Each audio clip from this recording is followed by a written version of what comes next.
បាទសួស្តីបងប្អូនអរគ្នាបាទជួបគ្នាសាច់ថ្មីវីដេអូមួយនេះយើងនឹងបន្តមេរៀនរបស់យើងជាបន្តទៀតតកតងទៅនឹងកម្មវិធីទៅលើ Microsoft Office Word បាទបន្តពីមេរៀនមុនដែលយើងបានសិក្សាតកតងទៅនឹង3ចំណុចដែលខ្ញុំបានបង្ហាញបងប្អូនអរគ្នាតកតងទៅនឹង Microsoft Office Word ហ្នឹងបាទដែលវីដេអូមុនគឺខ្ញុំបានបង្ហាញពីរបៀបចូលទៅក្នុងកម្មវិធី Microsoft Office Word បាទទី2គឺស្វែងយល់ពីមេនុយនៅលើ Microsoft Office Word នេះបាទទាំង Microsoft Office Word ហ្នឹងបាទនិងទី3របៀបចាក់ចេញពីកម្មវិធីបាទអញ្ចឹងក្នុងវីដេអូនេះគឺយើងនឹងបន្តចូលចំណុចទី4ទី5និងទី6ដែលខ្ញុំបានលើកឡើងទាក់ទងទៅនឹងរបៀបរក្សាទុកឯកសារបាទដែលមាន cell ហើយនិង cell ហើយនឹងទី5គឺរបៀបបង្កើតថតរក្សាទុកឯកសារដែលយើងហៅថា create full folder ហើយចំណុចទី6គឺរបៀបបើកឯកសារយកមកធ្វើការបន្តទៀតមានន័យថាយើងឯកសារយើងបានរក្សាទុកហើយយើងបើកយកមកបញ្ចូលឬក៏ធ្វើការកែសម្រួលបន្ថែមទៀតបាទអញ្ចឹងកុំឲ្យនៅរងចាំយូរយើងបន្តមេរៀនរបស់យើងជាបន្តទៀតបាទសូម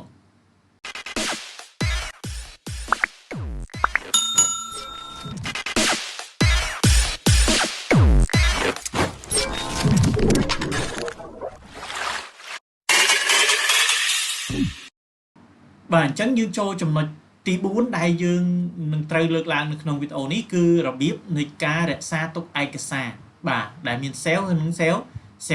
បាទអញ្ចឹងខ្ញុំចូលទៅឯកសារ Microsoft Office Word របស់ខ្ញុំតែម្ដងដែលខ្ញុំបានវាយហើយបាទអញ្ចឹងនេះជាឯកសារដែលយើងបានធ្វើការរួចរាល់ហើយបាទបន្ទាប់ពីបងប្អូនបានបញ្ចូលវាយអត្ថបទឬក៏ឯកសាររួចរាល់ហើយបងប្អូនត្រូវការ cell មិនអញ្ចឹងហ៎បាទអញ្ចឹងបើបងប្អូនត្រូវការ cell ដើម្បី save ឯកសារនឹងបានបងប្អូនត្រូវចូលទៅកន្លែង file បាទចូលកន្លែង file នេះមកបាទបន្ទាប់មកបងប្អូន scroll ចុះមកក្រោមបងប្អូននឹងឃើញពាក្យថា save ហើយនឹង save as បាទអញ្ចឹងតកតងទៅនឹង save ហើយនឹង save as ខ្ញុំសូមញែកឲ្យដាច់ជាមួយនឹងវីដេអូនេះតែម្ដងបាទតកតងទៅនឹងការ save មានន័យថាឯកសារដែលយើងបានរក្សាទុកពីមុនមកហើយបាទហើយយើងយកមកធ្វើការ edit ឬក៏កែតម្រូវឬក៏កែសម្រួលអត្ថបទនឹងឡើងវិញហើយយើងរក្សាទុកឡើងវិញណារក្សាទុកបន្តទៅទៀតបាទអាហ្នឹងគឺយើងប្រើ save ណាបាទដោយឡែកចំពោះ save as មានន័យថាឯកសារថ្មីឬក៏ឯកសារចាស់ក៏ដោយណាដែលយើងចង់រក្សាទុកសារថ្មីណាបាទឯកសារដែលយើងមិនទាន់បាន save ឈ្មោះពីមុនមកហើយយើងចង់រក្សាឯកសារនឹងទុកអញ្ចឹងគឺយើងត្រូវរក្សាដោយប្រើ save as បាទអញ្ចឹងកាលណាយើងចុច save as យើងត្រូវទៅដាក់ឈ្មោះឲ្យឯកសាររបស់យើងបាទហើយមួយទៀតគឺ save as នឹងដែរកាលណាឯកសារដែលយើងបាន save ពីមុនមកហើយយើងបើកយកមកធ្វើការកែសម្រួលអត្ថបទហ្នឹងហើយយើងត្រូវការ save ជា file ថ្មីមួយទៀតបាទអញ្ចឹងគឺយើងអាចប្រើ save as នឹងដែរដោយបដូរឈ្មោះខុសពី file ដែលយើង save ពីមុនមកហ្នឹងបាទនៅទីតាំងដដែលឬក៏ទីតាំងផ្សេងទៀតបាទអាហ្នឹងគឺតកតងទៅនឹង save as បាទអញ្ចឹងចូលប្រធានបទរបស់យើងវិញតកតងទៅនឹង save ឯកសារអំបញ្ញបាទអញ្ចឹងខ្ញុំចង់ save as បាទឯកសារអំបញ្ញហ្នឹងគឺខ្ញុំចង់ save as មានន័យថាឯកសារថ្មីបាទអញ្ចឹងខ្ញុំចង់ save ឯកសារហ្នឹងទុកបាទអញ្ចឹងបងប្អូនចុច save as នេះមកបាទបន្ទាប់មកដល់កន្លែងនេះបាទវាមានច្រើនចំណុចបាទអញ្ចឹងខ្ញុំសូម recommend បងប្អូនឲ្យចូលទៅកន្លែង browse នេះមកបាទចូលកន្លែង browse នេះដើម្បីយើងទៅរើសទីតាំងបាទនៅកន្លែងនេះក៏បានដែរយើងអាចចូល DPC នេះបងប្អូនឃើញកន្លែងនេះទីតាំងបាទមានន័យថាទីតាំងដែលវាទៅតែយើងធ្វើការរក្សាទុកពីមុនមកបាទអញ្ចឹងខ្ញុំសូម recommend ឲ្យបងប្អូនទាំងអស់គ្នាចូលទៅកន្លែង browse នេះមកបាទ browse បាទអញ្ចឹងបងប្អូនចូលកន្លែង browse នេះហើយបងប្អូនត្រូវចូលទៅរើសទីតាំងនេះដែលបងប្អូនចង់ save ចង់រក្សាទុកអញ្ចឹងបងប្អូនរើសទីតាំងណាមួយមកបាទអញ្ចឹងខ្ញុំចូលទៅទុកនៅក្នុង drive D បាទចូលទុកក្នុង drive D បន្ទាប់មកបងប្អូនចូលទៅរើសទីតាំងណាមួយបាទទីតាំងណាមួយដែលបងប្អូនចង់រក្សាទុកបាទអញ្ចឹងខ្ញុំសូម recommend ឲ្យបងប្អូនទាំងអស់គ្នារក្សាឯកសារទុកនៅក្នុង drive D បាទជៀសវាងការខូចកុំព្យូទ័រទៅវាធ្វើឲ្យបាត់បង់ឯកសាររបស់យើងបើយើងទុកក្រៅពី drive D ណាបាទមានថាដាក់ក្នុង drive C ឬ document អីខូចទៅគេឈូសកុំព្យូទ័រយើងset up Windows ថ្មីគឺបាត់ឯកសារអស់ប៉ុន្តែបើយើងនៅក្នុង drive D គឺយើងអាចស្រង់មកវិញបាន bà chắc nhom sale nơi không trái đi bà nhom chọn sale hái anh ấy cái này cứ dương cái này file name ní cứ dương đã mua ai cái sáng bao dương bà chắc nhom đã mua nâng tầm đó bà dương trong đã mua ấy dương xe màu bà háiประเภท file bao dương cứ file document nè bông ôn do càng lơ nâng máu bà chọn nơi càng nhẹ chạy cái này đi máu bông ôn chạy lại nâng bia load áo dương do càng lơ nâng màu bà file document bà bắt top máu bông ôn chọn sale bà chọn sale đi tới viên nâng sale ai xa nâng tục bài bà nơi không trái đi chẳng nhưng tôi mơ nơi không trái đi miền ai xa dương ọt bà này trái đi bà nè bông ôn khơi nhé và ai xa nè đó đại dùng đặt mùng mình nhé nè bà chẳng dùng ban sale tục hại bà nâng cứ tự tông từ nâng sale us bà chẳng ai xa đột đài nè bà ai xa đột đài còn tái nhung trong sale bà miền đây tha ai xa đây nhung bán phơi ca sale pin môn mà hỏi chắc nhung trong sale đưa họ lấy nhung miền ai xa đây nhung bán sale pin môn đi hai nè ai xa nó đại bán dương bán sale mình hết á bà chắc dương bao máu dương trong cai sầm rùa hái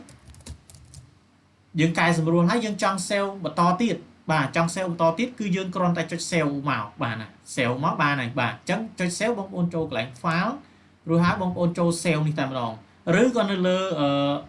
nơi lơ keyboard bông ôn cho control bốc nâng sọ mới cho pi nâng chuột nia tới bà từng pi tầm nạc nia tới viên nâng rẽ xa ai xa nâng tục mình đây thà ai xa nâng những bán sale đã một pi môn mà hỏi cứ việc rẽ xa nơi và to tiệt bà cáo pi dương cài xâm rùa hỏi bà chẳng nhung cho sale máu viên nâng rẽ xa tục bà chẳng nì nhung văn vay trầm nâng và to tiết lấy nhung highlight sẵn hay nhung cho sale nữa ở việc bà tọa máu nhung từ bà mới tao vì nơi đó là cái này là dương bán cái room mình tiền ở bà này người nét bông vô nè bà chẳng ban việc ban đã sạc tụi bà chắc ní cứ chùm nó ti 4 đại lược lang trong video ní bà cho chùm nó ti pram cứ tệ tơn tên nứng rồi biết bằng cá thoát ai cái xa đâm bây đã sạc tụi ai xa dưới nè mình đây thay dương create folder nè bà chắc là lấy to tha ai cái xa ní dương ban đã sạc tụi hời còn tái ba ai cái xa tráo vi pai bình nè chẳng nhiệt đối bóng ôn khơi nhất nhưng miền cả chiều folder chỉ trào bà chắc đâm bay ai xa bao dương miền sập đập thố bà miền rồi biết rồi miền ti tăng ít bao lố cứ dương trơi tay bằng cá nơi folder chắc không cao bằng cá folder vì nghe thế bóng ôn corona cho mai đam nơi lại sala nam mùi chân tới được giờ nhung đặt mai nữa nhung cho mai đam bà cho mai đam chân máu nè bóng ôn scroll trong một cào mắt bóng ôn khơi biết thành nhiều khơi nhé bóng ôn rồi hai bóng ôn scroll một hàng đám bóng ôn ô làm từ lơ tới khơi nâng biệt thá folder chắc bóng ôn đã chạy lơ lại folder nâng máu bà ní viên bằng cả được folder mấy rồi hai bóng ôn đã mua folder bóng ôn màu bà chấn nhung đã folder đã one bà đời xa vì chọn nía bà chọn nía chấn nè miền albon hào chấn việc ảo tệ chấn nhung đầu mấy với nhung đã thá muối hãy nhầm cho tre mùi bà cho tre mùi bà nên việc chọn như thế chẳng cái nào chọn như việc ao bà chẳng khi đấy bà chẳng như ban bạc card folder hay hãy nơi group nơi lỡ desktop có đôi khi đấy người ta là nơi lỡ desktop bóng ôn trong bạc card chia folder nơi lỡ desktop bóng ôn check mouse đam đôi khi trong máu bà nơi tích tăng ra cái đó cứ bóng ôn pro này check mouse đam hãy bóng ôn scroll trong mà nhú rồi hãy bạc card chia folder màu bà bàn đôi khi bà ní cứ rồi biết này cả bạc card folder bạn chắc năm bây giờ dương do ai xa bao dương đã cho từ nông folder bao dương đã từ cả nắng cứ dương còn là tiền do ai xa nắng đã cho từ nông folder đại dương từ cả nắng tới viên nâng châu lại bà chẳng nhầm tiền đã hái bà chẳng này bắt đầu bây dương tiền hái dương chọn mơ nông folder dương tạo miền ọt bà này vì chỗ hái bà bạn chẳng vì cho bạn ai xa bao dương hái bà ní cứ biết này cả một cái folder bà cho trong nói ti mua trong cáo bà trong nói trong cái cứ rồi biết dương cho tới báo ai cái xá đại dương bán rẽ xa tục vì môn máu hay dương trong vô máu thưa ca cai sầm rùa xa mày bà trong cài làm o rư co ca và thành và thôi ấy bà chẳng dương cho tới báo ai cái xá bà dương màu vinh ưu thọ thà computer dương tâm chơi tâm báo computer máu vì tranh bạc nè ណាវាចេញបែបហ្នឹងហើយយើងចង់ទៅបើកឯកសាររបស់យើងបាទអញ្ចឹងទី1បងប្អូនអាចចូលទៅក្នុង disk PC បាទចុច double click លើ disk PC មកបាទពេលនោះវានឹងបង្ហាញ folder ឬក៏ drive ដែលយើងបានទុកឯកសារនៅទីណាយើងចូលទៅមើលកន្លែងនោះបាទអញ្ចឹងឧទាហរណ៍ថាមិញឯកសារយើងទុកនៅក្នុង drive D អញ្ចឹងបងប្អូនចុចលើ drive D មកចុចកន្លែងនេះចុច2 ដងប៉ុន្តែបើកន្លែងនេះយើងចុចតែម្ដងទៅវានឹងបង្ហាញ folder មួយទៀតបាទអញ្ចឹងយើងចុចកន្លែងនេះ2 ដងឲ្យជាប់គ្នាបាទវានឹងបង្ហាញបាទឃើញទេបងប្អូននេះបាទប៉ុន្តែបើកន្លែងនេះបងប្អូនចុចតែមួយមកវានឹងបង្ហាញ folder នេះឃើញទេបងប្អូននេះបាទវានឹងបង្ហាញ folder អាហ្នឹងចំណុចទី1ដែលយើងចូលទៅបើកនៅ folder ដែលយើងបានទុកនៅក្នុង drive ណាមួយដែលយើងចង់ទុកដែលយើងបានទុកបាទទី2បើមិនចូលទៅក្នុង disk PC នឹងទេបងប្អូនអាចមើលមាន folder នៅលើនេះដែរបាទនឹងក្រោម test bar នឹងក្រោមនេះបាទអញ្ចឹងបងប្អូនមើលដូចជាខ្ញុំកុំព្យូទ័ររបស់ខ្ញុំមាន folder នៅខាងក្រោមនេះមួយដែរបាទនេះមានរូប folder នេះបាទអញ្ចឹងខ្ញុំចុចលើហ្នឹងចុចតែម្ដងមកវានឹងបង្ហាញហើយបាទឃើញទេវានឹងបង្ហាញឬហើយយើងចូលទៅក្នុងទីតាំងឯកសារដែលយើងបានទុកខ្ញុំទុកនៅក្នុង drive D ខ្ញុំចុចលើ drive D មកបាទបន្ទាប់មកវានឹងបង្ហាញ folder ដែលយើងបានរក្សាទុកនេះណាបាទអញ្ចឹងយើងចុចបើកនៅកន្លែងហ្នឹងមកបាទអាហ្នឹងគឺយើងបើក folder របស់យើងហើយយើងឃើញឯកសាររបស់យើងចុចបើកឯកសារមកបាទយើងចុចបើកពឹបបាទអញ្ចឹងឯកសារដែលយើងបានរក្សាទុកគឺបានប៉ុណ្ណឹងបាទពីមុនមកហើយយើងចង់កែសម្រួលអត្ថបទហ្នឹងបាទចង់កែសម្រួលអត្ថបទហ្នឹងយើងគ្រាន់តែធ្វើការកែសម្រួលមកហើយយើងរក្សាទុកវិញមកចុច save មកបានហើយបាទអាហ្នឹងយើង save ទុកនៅដដែលឯកសារប៉ុន្តែគាត់ថាយើងបានកែសម្រួលថ្មីយើងបាន update ឯកសារនៅក្នុងកម្មវិធី Microsoft Word របស់យើងសារថ្មីមានន័យថាវារក្សាទុកនៅអ្វីដែលយើងបានកែសម្រួលថ្មីបាទអញ្ចឹងខ្ញុំលុបអាហ្នឹងសិនរួចហើយខ្ញុំចង់រក្សាទុកខ្ញុំចុច save បាទចុច save មកបាទនោះវានឹងរក្សាទុកហើយបាទហើយមួយវិញទៀតបើយើងកំពុងតែធ្វើការឯកសារនឹងលើឯកសារនឹងហើយយើងចង់ទៅបើកឯកសារមួយទៀតបាទចង់ទៅបើកឯកសារមួយទៀតយកមកមើលបាទអញ្ចឹងយើងចង់ទៅបើកយើងចូលទៅកន្លែង file បាទទៅបើកឯកសារយើងណាយើងចូលទៅកន្លែង file រួចហើយបងប្អូនចូលមកក្រោមបងប្អូនឃើញពាក្យថា open បាទចូលទៅ open នេះមកបាទរួចហើយបងប្អូនចូលទៅក្នុង browse បាទ browse បាទបន្ទាប់មកបងប្អូនត្រូវចូលទៅកន្លែងទីតាំងដែលបងប្អូនរក្សាទុកឯកសាររបស់បងប្អូននោះពីមុនមកតើបងប្អូនរក្សាទុកនៅកណាបាទអញ្ចឹងឧទាហរណ៍ថាខ្ញុំចូលទៅក្នុងនេះខ្ញុំចង់ទៅបើកឯកសារមួយផ្សេងទៀតតើខ្ញុំចូលទៅបើកឯកសារមួយផ្សេងទៀតខ្ញុំចូលទៅ L1 បាទចូលទៅបើកឯកសារ L1 ចុច2 ដងលើវាមកបាទនោះវានឹងបង្ហាញឲ្យឃើញទេបាទឬហើយខ្ញុំចុចទៅបើកឯកសារមួយទៀតដែលខ្ញុំចង់បើកបាទ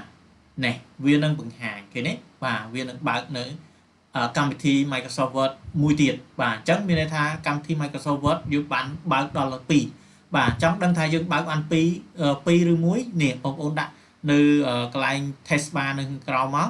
វានឹងបង្ហាញនេះ dialog 2នេះឃើញទេបាទបងប្អូនបាទវានឹងបង្ហាញ2បាទនេះណាអានេះ1អានេះ1ទៀតបាទអញ្ចឹង2ឃើញទេបងប្អូននេះបាទអញ្ចឹងយើងចង់ចូលណាមួយយើងចុចអានោះមកបាទចង់ចូលអានេះយើងចុចនេះចង់ចូលអានេះយើងចុចនេះបាទឃើញទេបាទយើងចង់ចូលនេះយើងចុចនេះមកបាទនេះគឺយើងចូលទៅបើកឯកសារថ្មីនៅក្នុងកម្មវិធី Microsoft Word តែម្ដងហើយមុនហ្នឹងគឺខ្ញុំចូលទៅបើកពេលដែលយើងបើកកុំព្យូទ័រភ្លាមយើងចង់ទៅបើកឯកសារយកមកធ្វើការកែសម្រួលឬក៏ edit ថ្មីបាទប៉ុន្តែនេះគឺយើងចូលក្នុង Microsoft Word ហើយយើងចង់ទៅបើកឯកសារមួយទៀតបាទគឺយើងចូលតាម file ហ្នឹងបាទអញ្ចឹងវីដេអូថ្ងៃនេះគឺមានតែប៉ុណ្ណឹងសម្រាប់ចែកលេខទៅដល់បងប្អូនទាំងអស់គ្នាដែលមាន3ចំណុចទី1គឺរបៀបរក្សាទុកនៅឯកសារទី2របៀបបង្កើតថតរក្សាទុកឯកសារបាទដែលយើងហៅថា create folder ទី3គឺរបៀបបើកឯកសារយកមកធ្វើការបន្តទៀតបាទអញ្ចឹងវីដេអូមានប៉ុណ្ណឹងសម្រាប់ចែកលេខក្នុងវីដេអូថ្ងៃនេះបាទចែកជូនទៅដល់អ្នកទាំងអស់គ្នាបាទអញ្ចឹងជាចុងក្រោយអ្នកទាំងអស់គ្នាសូមជួយចុច Subscribe និងបើករូបកណ្ដឹងដើម្បីទទួលបាននៅវីដេអូថ្មីៗទាក់ទងទៅនឹងការសិក្សាទៅលើកម្មវិធីកុំព្យូទ័រអញ្ចឹងមានតែប៉ុណ្ណេះបាទសូមអរគុណជួបគ្នានៅវីដេអូក្រោយបាយបាយ